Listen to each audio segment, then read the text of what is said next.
Fala, pessoal, sejam bem-vindos a mais um podcast do Conecta Handball. E hoje estamos aqui com dois nomes super importantes no nosso handball do Tocantins. Hoje a gente vai falar um pouquinho aí sobre competições, um pouco sobre arbitragem, algumas categorias, a trajetória e, claro, que não pode faltar o handball como ele está no nosso estado hoje. Isso mesmo. E hoje estamos aqui, né, com o César, o técnico, né, e também o Thiago, evangelista, árbitro nacional. E, primeiramente, eu vou começar aqui com o César, uma pergunta para ele. César, sabemos aí, né, que você tem uma grande trajetória aí, né, no nosso esporte que a gente tanto ama. E eu queria que você contasse um pouquinho para a gente como começou aí, né, sua história no handball. Boa noite a todos. Primeiro, quero parabenizá-los pela iniciativa. Sensacional. Nosso handball precisa desse tipo de comunicação com o público. E trazer pessoas aqui é muito importante, para que as pessoas conheçam que temos potencial dentro do nosso estado. Sim. Eu sou pernambucano, da cidade de Olinda. Nós iniciamos o trabalho com o handball lá no Colégio Bairro Novo. Eu, meu irmão e mais dois professores, o professor Ricardo Guerra e o professor Fernando Guimarães, a gente colocou na cabeça que nós íamos ter títulos nacionais e colocarmos treinadores na seleção brasileira. Então, o objetivo principal era colocar uma pessoa como na comissão técnica de uma das seleções. Então, iniciamos um trabalho lá dentro de uma escola, transformamos ela num clube, e começamos a participar das competições da Federação Pernambucana de Handball. A gente, com os pais, com a ajuda dos pais, é claro, e o nosso handball ele ainda engatia em relação à divulgação. Isso aqui que está acontecendo, precisa acontecer mais vezes. Eu acredito que agora, com a confederação pensando mais nisso, nós teremos a oportunidade de ter o handball. Vamos ter agora o Mundial ao vivo, pela primeira vez, com 2 TVs, mesmo sendo TVs fechadas, mas transmitindo. A gente tinha que ir buscar no YouTube, fazer VPN, tinha que ter um VPN de outro país para assistir, mas agora a gente vai ter essa oportunidade de assistir o Mundial. Mas, como eu estava falando, então, eu sou oriundo de Pernambuco e começamos um trabalho. Então, um trabalho de base muito forte, onde a gente, como todo jovem, empolgado, iniciante, a gente recebia para dar 2 treinos na semana na escola. Eu e meu irmão. A gente dava 5 treinamentos. Então, tínhamos 3 treinamentos, a gente dava de graça, como voluntário. Porque a gente entendia que, se a gente não treinasse mais vezes, a gente não ia alcançar os nossos objetivos. Conversamos com o diretor da escola e ele autorizou, a gente treinava 5h30 da manhã. No Nordeste, o sol, 5 da manhã, já está a pino lá e a gente tem condição demais de as crianças chegarem na escola para treinar. Então, era o horário que tinha disponível no ginásio e a gente treinava esse horário.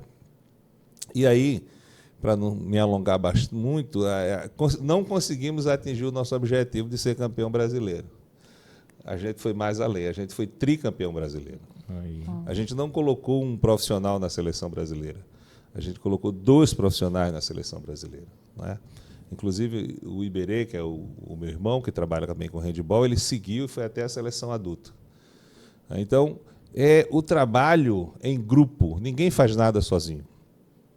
Essa é uma lição. Vocês aqui, eu vejo aqui que tem pessoas atrás das câmeras ali, que fazem parte desse grupo.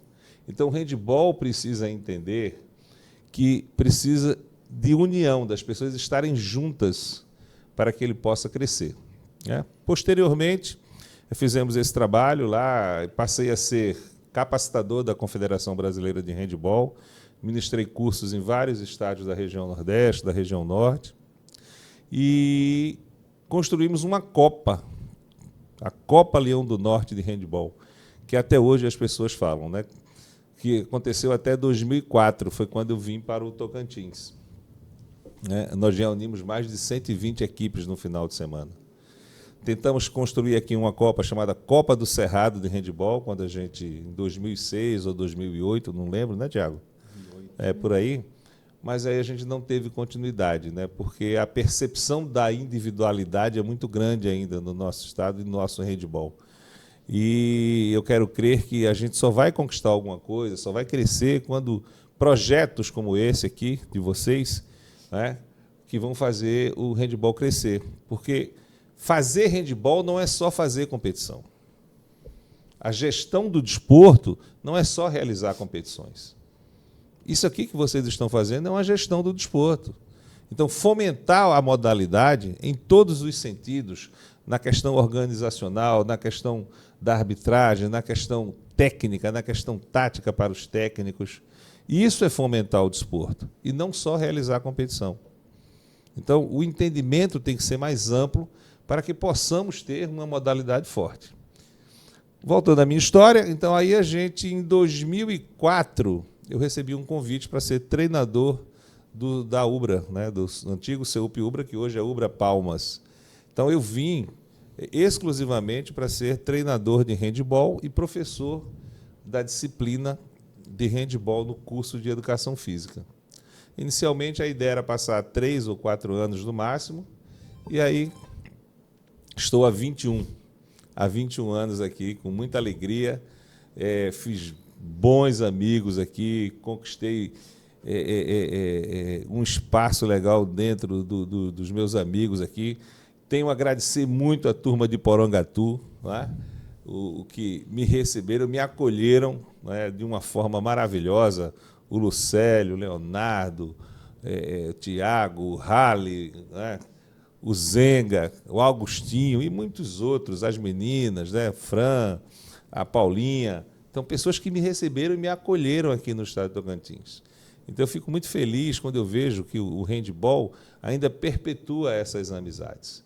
E aí, a partir de 2004, nós começamos um trabalho no CEUP Ubra, e quero crer que a gente contribuiu para uma transformação do handebol no estado de Tocantins, né? E dentro da disciplina, a gente sempre construiu ideias novas para que novos treinadores pudessem aparecer.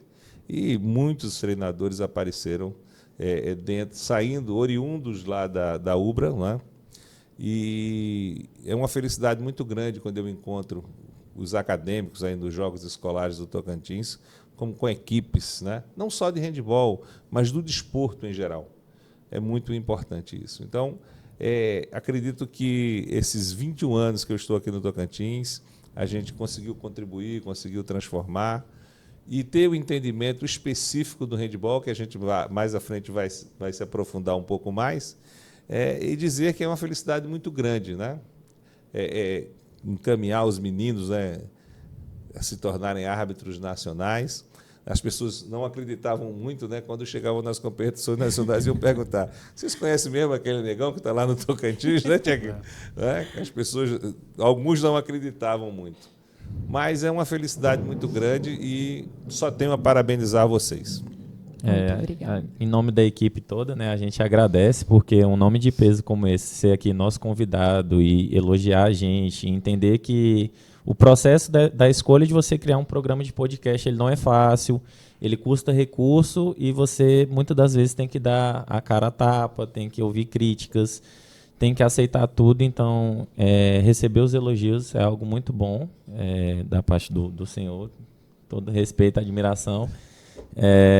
Mas agora vamos mudar para o Thiago, porque todo mundo aqui no estado já conhece como o árbitro nacional e tudo mais, ligado com a arbitragem, mas você também já trabalhou com seleções da base, agora com universidade também. Conta pra gente um pouquinho da sua trajetória. Na verdade, como já foi dito aqui, boa noite a todos, né?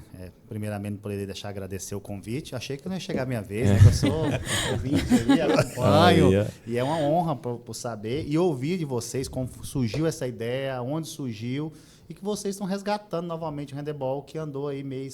Não totalmente esquecido, tinha pessoas trabalhando nos bastidores, mas não eram vistos como hoje vai ser visto através do trabalho de vocês, que faz fomentar a modalidade que já é tão carente, né? Precisa de momentos e pessoas igual vocês que passaram pelo handebol, jogaram, continuam jogando, mas querem algo a mais para deixar a modalidade. Eu comecei a arbitrar com 15 anos, em Porangatu. Um louco chamado Luiz Sérgio que era o secretário de esporte, eu era atleta, ele tinha as competições de Porangatu, tinha e ele me colocou para arbitrar. Ele e Lucélio, na época, e Edilson. E novo, comecei aquela trajetória de arbitragem, e depois de 3 anos mudei para Gurupi para fazer a universidade. Chegando lá, no primeiro ano que eu estava, já teve um curso da federação. Eu falei, vou fazer isso aqui, né? E de lá para cá, fui tocando a arbitragem. E eu sou muito grato à arbitragem. O meu caminho se abriu dentro do estado graças à arbitragem. Muitos me amam, muitos me odeiam, mas todos me conhecem, né? Então, isso é normal. Isso é normal e faz com que a gente crie um respeito, as portas às vezes se abrem, a gente passa a dialogar com pessoas, porque o handebol ele não basta só o crescimento estrutural, as mentes têm que se abrir. E o que me deixava mais gostoso dentro do estado era saber que se cobravam muito, mas as mentes continuavam fechadas, não há crescimento, não há diálogo, não há conversa. Então, isso que é proposto hoje é esse crescimento total. Não só de um lado, não é trabalhando que uma equipe cresça, é que o handebol cresça, que as pessoas cresçam, que as mentes amadureçam com isso aqui. Então, esse é o foco, esse é o ideal, e isso faz com que o Conecta se torne cada dia maior, vocês cresçam a cada dia. E eu me tornei árbitro nacional.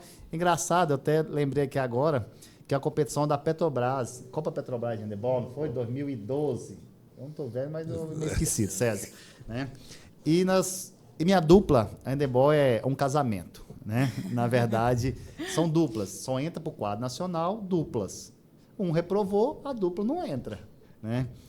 Eu acho que eu comprei um sonho mais da minha dupla. O Halle eu sou o mais político da dupla e ele é o mais centrado e mais estudioso. Ranzinza.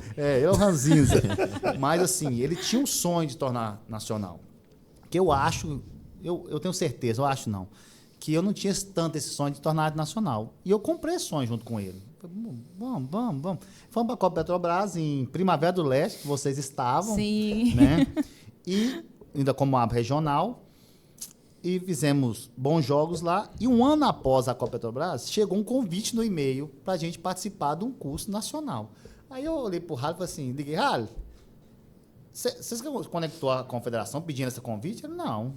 E você? Não. Chegou em um e-mail convidando para a gente fazer um curso nacional. Eu estava com uns 280 quilos, César, bem levinho, e ele com uns 380. Né? Falei, agora tem que correr atrás. Vamos correr, vamos estudar, nós temos. Aí fomos na competição em Porto de Caldas, primeiro nacional que fomos escolares, e chegou lá, o Salvo era presidente, falou assim, ó, eu quero que vocês façam o curso, gostei de vocês. Eu falei, vamos. Aí tinha um teste físico, teórico, né? Era uma semana de provas, e fomos em Maceió, e fomos aprovados em 2013. E de lá para cá, a gente falou assim, ó, chegamos ao nosso objetivo. Agora, o que de uma dupla do Tocantins, onde não tem handebol, porque essa é a imagem do Brasil para nós, vamos fazer bons jogos. E nós aproveitamos, eu acho que nós captamos aquele momento de transição da confederação de os bons árbitros do Brasil está aposentando, e nós novos no CAI, nós tínhamos disponibilidade de escala, então nós aproveitamos e fomos andando.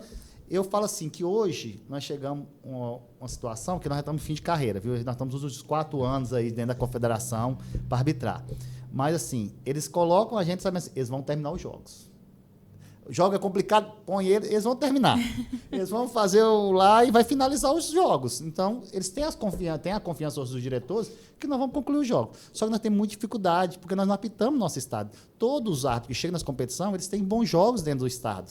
Então, eles chegam, é igual atleta. Se você não treina, você não joga bem. Se você não arbitra, você não consegue. Então, nós começamos a pegar ritmo dentro das competições. Isso nos atrapalhava muito. E os diretores foram entendendo. Então, colocava um joguinho mais simples no início para melhorando nossos jogos posteriormente. E nós fomos crescendo. Hoje nós temos, assim, eu falo que nós conseguimos um respeito ainda maior fora do nosso estado que no próprio estado. Nosso reconhecimento, a gente chega, tem os jovens árbitros, assistem nossos jogos para... Nossa, eu gosto de vocês, eu acompanho. A gente tem muito feedback. Termina nossos jogos, WhatsApp, assim, WhatsApp, Instagram, muito comentário, que bacana, eu gosto de ver vocês. Jogos universitários, então, tem que ter muito respeito. E a gente foi criando construindo isso. Não foi fácil. Tivemos muito, vocês falam em crítica, fomos muito criticados, isso é normal, pessoal. Tem pessoas que vão estar só para criticar, não vão fazer nada por handebol em qualquer situação na vida, mas vão estar momentos para criticar. E vocês continuem com a cabeça erguida e continuem esse trabalho maravilhoso que eu tenho certeza que já é um sucesso. Amém, é isso que a gente quer. E assim, quantas histórias, né? Tanto do César, que ouvimos agora, tanto aqui do Thiago. E vocês, né, que vieram de outras cidades, eu gostaria também de saber aqui de vocês, para vocês, aqui no nosso estado, quais foram as melhores competições que já foram realizadas aqui, que foram mais competitivas, né, mais planejadas, que vocês já participaram? Se falasse equipe, eu ia falar que era o Nick que ganhou da Ubra, né? Muito pouco, muito pouco, mas ganhou. Pouquinho, mas ganhou. Porque chegou um negão chato ali. Né? Eu acho assim, nós tivemos o handebol, já tivemos competições grandes, desde a chegada que era a federação, que era comandada pelo professor Luiz, que era o presidente da federação, teve competições muito boas, tinha muita equipe federadas, eram competições boas mesmo, até quando surgiu a Copa do Cerrado. Do Cerrado, é 2005, se eu não me engano. Foi nessa época. Então, foi Copas de muitas equipes. Vieram, posteriormente, assumir o Fábio na federação. A primeira gestão do Fábio foi muito boa. Muito boa, muita competição. A primeira gestão dele foi boa. E depois foi caindo o handebol. E eu acho que, acompanhando aqui, eu acho que a Amanda comentou algo assim, muito interessante. Ela falou assim, o handebol teve uma lacuna, e assim, muitos queriam fazer, mas ninguém queria botar a cara a tapa, não queria assumir. E foi isso mesmo. Então, todo mundo se afastou, claro, cada um tinha suas prioridades, foi cuidar do seu trabalho, da sua vida pessoal, e o handebol ficou esquecido mesmo. Tem essa lacuna dentro dessa história do handebol no Tocantins. Então, e até assim, a renovação que entra na minha área, que é da arbitragem, ficou falha. Os meninos foram prejudicados com isso, porque não tinha boas competições, não tinha espaço para sair fora. Então, isso atrapalhou, porque quando vocês têm árbitro nacional do estado, não basta só uma dupla. Você tem que ter 2, 3, tem que ter essa competição saudável, para que você não se acomoda. E isso ficou essa lacuna também. Então, nós já temos que ter novos árbitros nacionais aqui, ministrando. Não se cresce técnica sem arbitragem. Eles têm que crescer junto. Não adianta bons árbitros com péssimas equipes. Tem que ter boas equipes, bons árbitros para crescer junto. Eu acredito também, Thiago, que essa questão do entendimento do fomento do desporto. Isso é uma prática, né, assim, uma das linhas de estudos hoje é a parte da gestão. Né? Então, eu vejo que o que falta para a gente é uma gestão. Né? E, infelizmente, isso acontece em todas as federações. O isolamento do comandante, do presidente, né? E não tem um grupo que realmente comece e vá até o fim da gestão. E ter o entendimento que federação não é a casa da pessoa. Ele não pode tomar posse da federação. Ele está presidente. E eu vejo que as pessoas se tornam donos das federações. Isso não é só no Tocantins, não. Isso é em Pernambuco, isso é no Goiás, isso é em todo lugar. Infelizmente, é em todo lugar. Então, nós temos que ter uma transição, tem que ter mudança de pensamento, mudança de filosofia. Só assim as coisas podem crescer. Quem se perpetua à frente da modalidade não vai chegar um momento que vai estagnar, que não vai andar mais. Então, a gente tem bons exemplos aí, ou maus exemplos, né, na gestão do desporto no nosso país, e que a gente não deve seguir.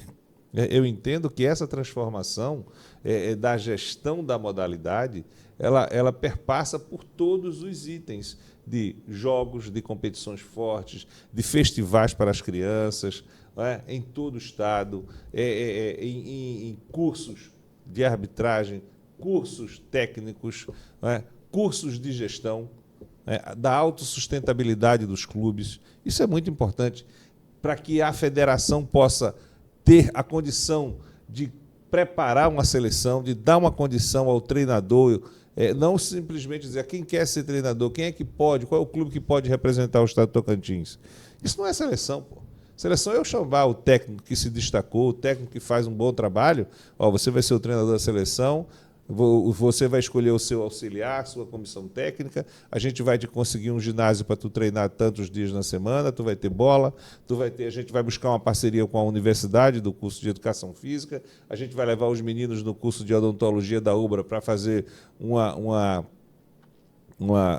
ter um acompanhamento, um cuidado local para saber se tem alguma necessidade. Isso é função da federação, pô. Isso é função da federação. Dá uma condição diferente. Não é? A gente passou, como a gente teve essa lacuna, esse ato de ilegalidade, né, porque a nossa federação deixou de existir perante a Confederação Brasileira de Handebol, e a gente tem que louvar o trabalho que o Jamil fez nessa recuperação do nome, da legalidade. A gente tem que louvar isso. A gente tem que bater palma para ele, cara. Agora, não é só isso. Né? Eu acho que ele fez um trabalho e agora nós temos que dar continuidade a outro trabalho. Seja quem for. Mas o handebol necessita disso. O nosso handebol necessita dessa transformação. Como o Thiago falou, se a gente não tem jogos, a gente não tem árbitro. Se a gente não tem árbitro, a gente não tem jogos. São condições. Como é que você vai ter jogo se não tem árbitro? Você tem que ter bons árbitros e bons jogos. Bons treinadores, dar uma condição diferenciada para que você possa jogar num ginásio legal, que você chegue para uma competição, o banheiro esteja limpo, a quadra esteja limpa. Então, tudo isso é importante, isso é fomento do desenvolvimento do desporto. Para que o pai possa se acomodar e assistir o jogo. Tem que ter essa preocupação, tem que ter a preocupação com a gestão do desporto. Não é só chegar e jogar.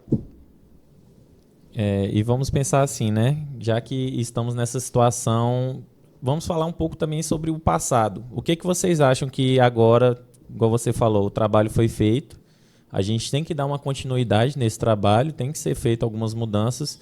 E quais são assim os tópicos que vocês enxergam que pode melhorar? Tipo, o que a gente precisa fazer, mais cursos de formação, montar um calendário, juntar com os clubes, montar um calendário, voltar que seja a federação de atletas, cadastrar toda a equipe, ter seus atletas cadastrados, até porque hoje o atleta ele não tem reconhecimento de quem faz parte da liga, quem tem poder de voto na liga, como que está funcionando. Ele apenas vive ali jogando campeonato de universidade ou campeonato de atlética, mas a questão de clube é algo que meio que está se perdendo. A gente não vê mais uma associação forte, a gente vê alguns clubes que, querendo ou não, fica refém de jogar no Goiás, ou ir jogar no Pará, ou ir jogar no Maranhão, mas o nosso estado não tem. Então, assim, o que seriam esses pilares que antigamente tinha com a federação um pouco mais forte, igual falou, existia a Copa Petrobras aqui, até seu projeto de campeonato, o que desses pilares a gente consegue tirar aí para o futuro? Primeiramente, é fortalecer o órgão que comanda, que cuida da modalidade. Eu acho que tem que fomentar e fortalecer, se seja liga, se seja federação, independente. Mas essa instituição ela tem que ter uma ligação direta com a confederação. Porque não dá para pensar em só competição interna. Vou fazer só no Tocantins. A equipe tem que almejar e é um nacional. Isso. Então, e ela só vai ao nacional se essa federação tiver organizada e poder levar essas equipes. Se ela poder indicar os vencedores de cada categoria para ir ao nacional. Então, o primeiro passo que eu vejo é sentar com as equipes, ver e trazê-las para dentro da federação, da liga, o que for. Então, tem que trazer essas equipes para fomentar e organizar. Para você entender quem tem direito a voto, quem como fomentar, o que fazer, como fazer. Né? Então, eu acho que o primeiro passo é esse. E depois pensar na fomentar o quê? Curso, isso é posterior. Primeiro eu tenho que organizar a minha casa para depois eu organizar, pintar. Primeiro eu compro ela, organizo. Então, eu acho que o primeiro passo é esse. As equipes sentar, ter humildade. Eu acho que o primeiro passo é humildade. Entender que nem sempre vai ser como você quer. É como a maioria quer, é democrático. Então, entender, respeitar e no momento certo vai ter essas aberturas. Então, eu vejo esse primeiro passo desse aí. Eu vejo, eu tenho como exemplo o Paraná. O Paraná passou pelo mesmo problema que a gente está passando aqui agora. A federação também teve problemas de ilegalidade, criou-se uma liga, e hoje é uma das ligas mais fortes do Brasil. Nas categorias de base, chega a ser mais forte que a Federação Paulista de Handebol, a Liga Paranaense de Handebol. Os caras jogam o ano todo, o estado é todo dividido por regiões, por micro-regiões, regiões e as competições estaduais. E tem dado muito certo. Tem um exemplo. Eu estive conversando com o Roberto Pimpão, que é o presidente da Liga Paranaense de Handebol, que é muito meu amigo. Ele conversou bastante, ele abriu como é que funciona, a quantidade de atletas, como eles fazem os cadastros. Então, é uma coisa que pode ser difundida dentro do nosso estado, que é um estado tão grande, né? E que a gente sabe que tem handebol em tudo que é lugar. A gente sabe, a gente vê no JETS. Os meninos, quando estiveram à frente da Secretaria de Educação, reativaram o JETS de uma forma maravilhosa, né? Reconquistaram algumas modalidades que estavam mortas dentro do JETS. E isso é possível perante a federação, guardando as devidas proporções, é claro. Mas que nós temos que seguir os bons exemplos. E a Liga Paranaense de Handebol é um bom exemplo. Bom, e são esses exemplos, né, que o César citou, que nós aqui do Tocantins temos que nos espelhar, né, para, de fato, fazer um trabalho bonito, que é o que está faltando aqui no nosso estado. Vi que o senhor falou, né, sobre base, sobre as categorias, e eu gostaria de saber para o senhor, qual que é melhor para treinar? É a base, é o júnior, o adulto, e por que você preferia essa categoria? Bem, como treinador de handebol, apaixonado pela modalidade, eu não tenho preferências, né? Mas eu gosto muito de trabalhar com a base. Tanto é que o último trabalho que a gente fez lá no CEMIL, né? Trabalhei 8 anos no CEMIL, o Colégio Militar Esportivo dos Bombeiros, e rendeu bons frutos. Quando eu me aposentei lá em 2022, 2023, eu deixei uma escolinha com 70 alunos. Uau! 70 alunos. Quando eu entrei na escola, né, quando o diretor viu o meu currículo, ele disse, não, agora a gente vai ser campeão de handebol esse ano. Eu disse, negativo, a gente só vai perder. Aí ele disse, o quê? Você foi treinador da seleção brasileira, está dizendo que a gente só vai perder? Sim, nós temos que fazer um trabalho, construir. As crianças não sabem nem o que é handebol. Não tinha nem educação física na escola. Futebol com a mão, né? Futebol com a mão. Futebol com a mão. Aí nós começamos um trabalho de construção, de entendimento do que é o handebol. Surgiram bons valores, né? Está aí a Isadora, que está no Paraná, que foi prejudicada pela pandemia, porque no ano que ela ia ser o destaque dos Jogos Escolares, foi o período da pandemia, então a gente não jogou. Então a gente conseguiu fazer um trabalho maravilhoso lá, né? Que agora, no final da minha carreira, eu dei preferência mais ao trabalho de base. Mas eu trabalhei com equipes adultas, fui campeão pernambucano diversas vezes, fui campeão brasileiro, vice-campeão brasileiro como treinador, também da Copa Brasil lá em Pernambuco. Mas a criançada é apaixonante, né? Apaixonante. O meu coordenador, o Rafael Choquito, do tênis de mesa, ele sempre, no início do ano, fazia, César, você vai ficar com que turmas? Eu digo, 3º, 4º e 5º ano. Né? Que ninguém queria ficar. Ninguém queria ficar. Mas o que é que eu estava pensando? Na prática esportiva das crianças. Né? Então, por quê? Porque realmente são aquelas crianças que fazem assim, menino, vamos correr, dar 10 voltas aqui. Eles vão dando 10 voltas com a maior tranquilidade. Acabou já, professor? Acabou já, ti? Né? Então, a gente conseguiu construir isso dentro da escola. Né? E é possível em qualquer escola. É possível em qualquer escola. Se tiver um trabalho especializado, um trabalho direcionado para a modalidade, o handebol é um desporto natural que é muito fácil ensinar. Ele é difícil no alto nível, diferentemente do voleibol. É muito difícil na base, muito, e no alto nível ele se torna mais fácil. Não é? Então, o handebol é fácil, porque ele é um desporto natural. Todo mundo já jogou alguma coisa, já jogou uma pedra para tirar uma fruta, todo mundo já saltou algum obstáculo. Então, é muito fácil você ensinar handebol. E, naturalmente, você ensina. E como nós somos adeptos da metodologia situacional, com base em Pablo Greco, em Iberê Caldas, em Fabiano Choquito, em professor Roberto, do basquete. Então, a gente entende que o handebol ele pode e ele deve ser construído naturalmente, para que as crianças possam vivenciar e se apaixonar pelo handebol. Não é? Se apaixonar. Quando chovia naquela escola lá, meu Deus do céu, dia de escolinha, os meninos pegavam rodo, limpavam a quadra, os meninos, a gente não vai. A gente já tive uma experiência muito traumática com quadra molhada de handebol, passei 50 minutos desacordado, porque era assim, eu era como vocês, e eu não vou botar a vida de vocês em risco. Não é? Então, o handebol ele precisa ser tratado como uma pérola, né? Um diamante bruto que pode ser trabalhado, e numa escola onde a gente, na periferia, onde as crianças nunca tinham visto handball, a gente está aí o resultado, né? O professor Murilo deu continuidade ao trabalho, várias vezes campeões dos jogos escolares, as crianças continuam a jogar handball no Handmax. Então, isso é que é o mais importante. Isso é que é o mais importante. É a continuidade, o entendimento, criação de mentes esportivas. As mentes esportivas é que vão dar continuidade. Isso aqui, eu tenho que parabenizar os treinadores de vocês. Eles conseguiram incutir na cabeça de vocês a importância do handball. Vocês só estão aqui porque o handball é importante na vida de vocês.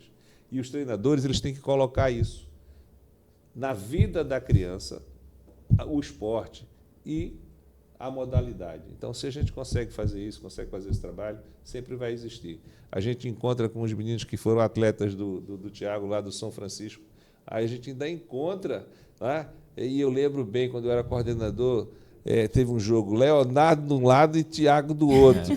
Você precisa ver, Aldilei. Eu botando os dois para ficar sentado, né? E duas equipes maravilhosas, né? Pessoas que a gente encontra porque foram criadas mentes esportivas. Isso é muito legal. Sim. Dei muito trabalho, professor? Bastante. Então, e falando de base, né, aproveitando até o gancho de categorias baixas e adultos, é igual a arbitragem. O que você acha mais fácil arbitrar? Um jogo infantil ou um adulto? O adulto. Muito mais fácil. Porque no infantil vai acontecer tudo que tem naquele livro de regra. Você vai falar assim, ele fez isso mesmo? Não acredito. Aí passou. Aí falou, se ele fizer de novo, arbitra. Então, assim, o adulto é muito mais claro, as situações são bem mais claras. Quando há um golpe, é visível, né? Sim. Quando passa, é porque ele é bom para acertar mesmo. Então, os jogos a categorias abaixo, ele é mais dificultoso arbitrar. Então, por isso que o árbitro começa nas categorias de base, que ele vem vivenciando, aprendendo e executando a regra de tudo que ele estudou naqueles pequenos jogos. E isso também faz parte da arbitragem. Bom? É isso. Então, a base é primordial, né? A base é tudo. A base é tudo. A base é tudo. Tem que ser investido a base, as escolinhas, os festivais. A gente não tem que se preocupar com competições na base. Não tem que se preocupar com até 12 anos não tem que ter competição, pessoal. Tem que ter festivais. Nós realizávamos o festival de mini handball lá na Ubra. Né? Aí chegava lá, eu reunia as crianças e dizia, nós não somos uma escola, somos uma única escola. Pegava o menino do São Francisco, botava com o menino do colégio da professora Letícia, o Vinícius de Moraes, que jogava com o Semil, que jogava... Todo mundo misturado, ia fazer atividade, depois ia jogar, depois ia lanchar, depois ia se divertir, e saía todo mundo feliz. Aí, certa vez, um pai de uma criança de uma escola privada aqui da cidade chegou e fez, por isso que o handball não vai para frente. Aí eu disse, por que, mestre? Por que o senhor está dizendo isso? Não, porque me disseram que ia ter medalha, que ia ser primeiro, ia ser segundo, e eu estou vendo que não vai ter nada disso. Aí eu fui explicar para ele que a pedagogia do esporte, naquela faixa etária, funciona dessa forma, assim, assim, assim, assim, assim. Aí um acadêmico disse, César, no próximo a gente faz isso. Eu disse, não, a gente não pode ir de encontro ao que a gente acredita, não, e contra o que a gente acredita. Eu acredito que a formação é dessa forma. E nós temos que jogar com número reduzido, nós temos que entender que a criança tem mais dificuldade, que a imprevisibilidade do jogo é mais complicado para a criança e que nós temos que construir isso naturalmente dentro do jogo. O momento dela competir vai acontecer. Vai acontecer. Vai acontecer. Como o momento do árbitro apitar uma grande final, vai acontecer. É tudo naturalmente. As coisas acontecem de forma natural. Basta ter trabalho. Não existe nada de graça. Estudou pra caramba a regra, estudei pra caramba. Vocês imaginam sair de Recife para Cianorte, interior do Paraná, de ônibus de linha, com 14 crianças, para ser campeão brasileiro. Então, são sacrifícios que a gente fez, mas que com muito prazer.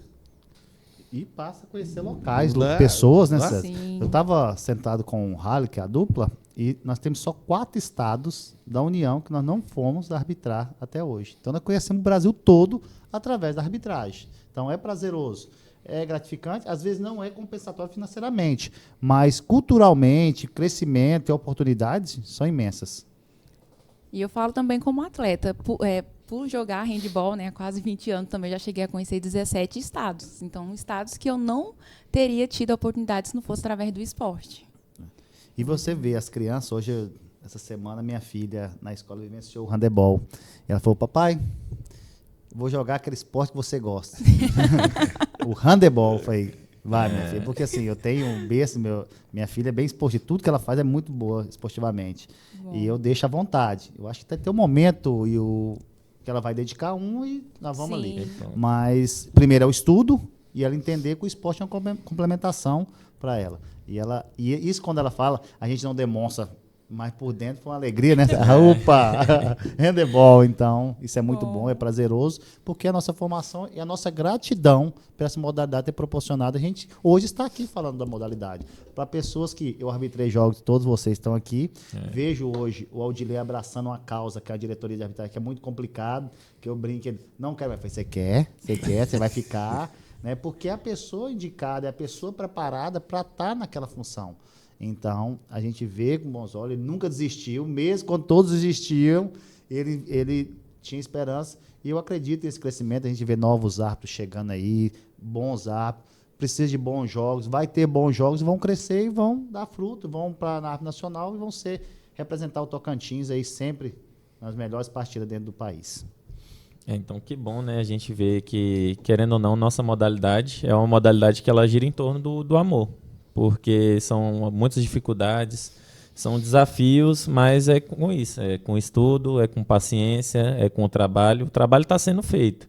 A gente precisa lapidar, moldar para ser melhor. E puxando esse gancho aí, para a gente poder já ir no finalizar aqui o bloco, como foi deixa eu elaborar melhor. A viagem, querendo ou não, a gente conhece muitos lugares, vai para muitos campeonatos, conhece muitas pessoas. Conta pra gente, de vocês dois, qual foi aquela viagem, seja para apitar, ou seja, comandando uma equipe que mais marcou você, que você olhou, nossa, o handball é tudo isso, nossa, o handball é minha vida, é minha paixão. Você tem mais história, mas vou começar aqui. Eu tive a oportunidade, eu vou esquecer o ano aqui, 2022, 2023, de apitar o Campeonato Mundial das Sul-Olimpíadas Mundiais, em Caxias. E eu tive a oportunidade de ver como a modalidade era difundida no mundo. Porque eu tive a oportunidade de apitar jogos de equipes, Croácia, Alemanha, que são equipes que ganhavam qualquer jogos da Liga Nacional do Brasil. São pessoas que, com a deficiência, na Europa, diferente do Brasil e na América, a maioria já fez a cirurgia, que colocou um aparelhozinho adaptado, que eles têm que tirar para jogar. Eles não podem nem adentrar a quadra com esse aparelho, que é considerado doping. Se ele entrar, a equipe é eliminada. Então, eles já deixam lá no vestiário. Então, só que, assim, eles usam a transformação do esporte, através do handebol, para melhoria de vida. São pessoas que vivem normalmente hoje através da modalidade. Aquilo me impactou de ver situações. E, na mesma situação, que nessa competição, nós arbitramos jogos das equipes africanas. E as equipes elas não tinham tênis para jogar. E elas iam correr, aí elas pegavam emprestado, o tênis voava do pé. E aquilo foi mexendo conosco da arbitragem. E nós juntamos os árbitros que estavam lá na competição, fomos a uma casa esportiva e doamos um tênis para cada um. Então, para nós, às vezes é um gesto básico, mas aquela gratidão, o pessoal de Gana, se eu não me engano, o pessoal depois me corrige, foi Gana. Então, foi satisfatório, algo que nós vamos levar para a vida, né? Às vezes a diária não deu para pagar os tênis, né? Mas a gratidão de ver nos olhos, de ver aquelas pessoas, eles mostravam para a gente que estava com os tênis que a gente tinha comprado, então toda a equipe. Então é algo gratificante. Uau. E essa diversidade é igual tem no Brasil. Você pega equipes aí muito ricas e equipes muito pobres, né? E todos com o mesmo objetivo de jogar handebol. Sim, sim. Eu tenho duas histórias marcantes, né? Essa que eu estava contando para vocês, né, que a gente saiu de Recife. Sempre trabalhamos juntos, eu e meu irmão. E aí, essa viagem desse Campeonato Brasileiro em Cianorte, tinha o zonal, a gente classificou, foi no Piauí, e a fase final lá em Cianorte, lá no interior do Paraná. Aí a gente tinha que escolher. Então a gente conseguiu passagens de ônibus com um político, Recife-São Paulo. De São Paulo para lá a gente tinha que se virar. Aí o clube e o colégio pagou. Só que a gente não tinha muita grana e todo mundo trabalhava em outros lugares. Aí eu fui de ônibus, meu irmão foi de avião. Só que nessa ida de ônibus, é engraçada essa história, eu botava os meninos para correr. Né? Eu falava com o motorista, disse, motorista, quando estiver faltando uns 3 quilômetros aí da parada, você me avisa, dá uma paradinha que os meninos vão descer. Disse, professor, o senhor está doido? Mas, rapaz, eu era xingado dentro do ônibus. E o senhor não vai não, professor? E o senhor não vai não? Senão eu só estou comandando. Não vai não. Aí chegavam lá, os meninos tomavam banho, era bem legal. E chegamos em Cianorte, não é? Depois Iberê chegou, que ele foi de avião, né? E eu voltei de avião e ele voltou de ônibus. Conseguimos o título, foi nosso primeiro título nacional, né? Foi a equipe, nós fomos com uma equipe preparada para ser, que teve como destaque o Guga Silva, né? Que jogou até pouco tempo e foi seleção brasileira em todas as categorias.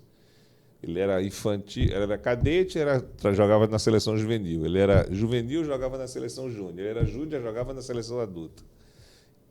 Foi parceiro de Bruno Souza por muito tempo, né, nas seleções. A outra história foi nosso primeiro campeonato brasileiro, em 1993, lá em Salvador, que a gente foi vice-campeão. Perdemos para o Círio, técnico do finado treinador e meu amigo Sérgio Hortelã. A gente chegou lá na competição, como a gente era muito verde, a gente não sabia de nada, a gente foi salvo por um cara chamado José Roberto de Alagoas, meu grande amigo Cabeção. A gente chegou no congresso técnico e disse, documento aí, um olhou para o outro assim, trouxe não. Relação de atletas, trouxe, não, os meninos estão chegando agora, a gente vai dar um jeito, a gente vai buscar no hotel, sabe? Então são coisas engraçadas e a gente foi vice-campeão brasileiro, foi o nosso primeiro título com a equipe juvenil. Ganhamos para a equipe do Ashub, do Chico e do Firmino. E toda vez que eu encontro com eles, eu faço questão de lembrar, né? Que eles achavam que iam ganhar a semifinal e a gente ganhou deles e perdemos a final para o Círio. Mas foi uma vitória, foi sensacional. A partir daí, a gente entendeu que a gente tinha condição de competir nacionalmente e revelar grandes atletas para o handebol brasileiro. E isso aí são duas coisas, histórias inesquecíveis do nosso handebol.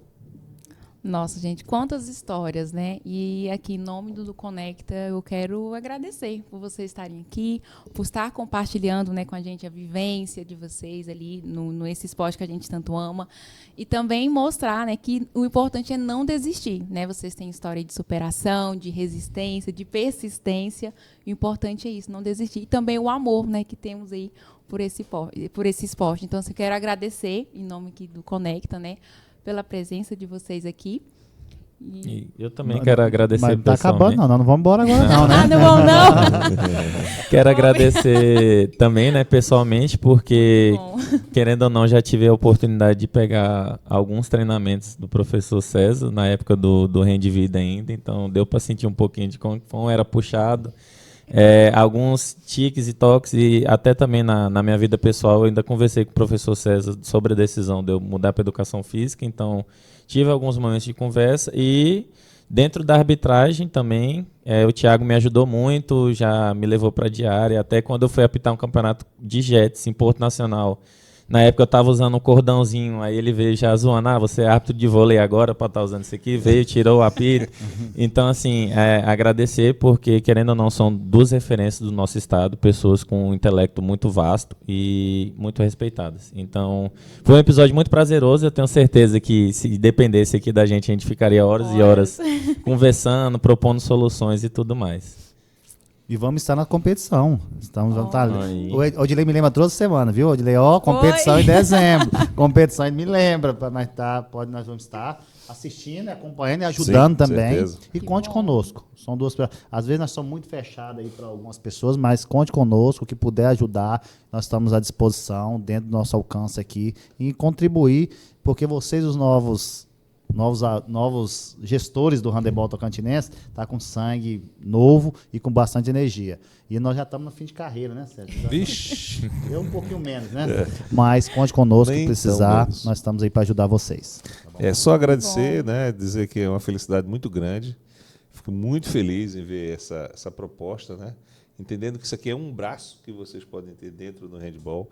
O handebol precisa disso, o handebol precisa de capacitação, o handebol precisa de conselhos, o handebol precisa de gestão, precisa de jogo. Não é? Isso é muito importante. Então, só parabenizar vocês o empenho. Eu sei que não é fácil, mas tenho certeza que patrocinadores vão surgir, apoiadores vão surgir, porque isso aqui que está sendo feito faz com que a sociedade se transforme. E a gente conseguindo transformar a sociedade, fazendo com que as pessoas comecem a pensar a modalidade esportiva, pensar no esporte, pensar em mudar o hábito, né, do menino saber que tem um programa do handebol para ele assistir, é muito legal. Então, parabéns e contem com o professor César, sempre. Né, estarei aí à disposição agora com um pouquinho mais de tempo, né, depois que saí da UBRA, 21 anos de UBRA e 34 do ensino público, mas nunca vou me aposentar para o handebol, nunca vou me aposentar para o handebol, porque tudo que conquistei, o handebol sempre esteve presente. Contem sempre comigo. Isso aí, galera. Esse foi mais um episódio aqui do Conecta Handebol. Espero que vocês tenham gostado. E olha, não se esqueçam, tá? Seguem a gente aí no Instagram Conecta Handebol e também se inscrevam aqui no canal do YouTube.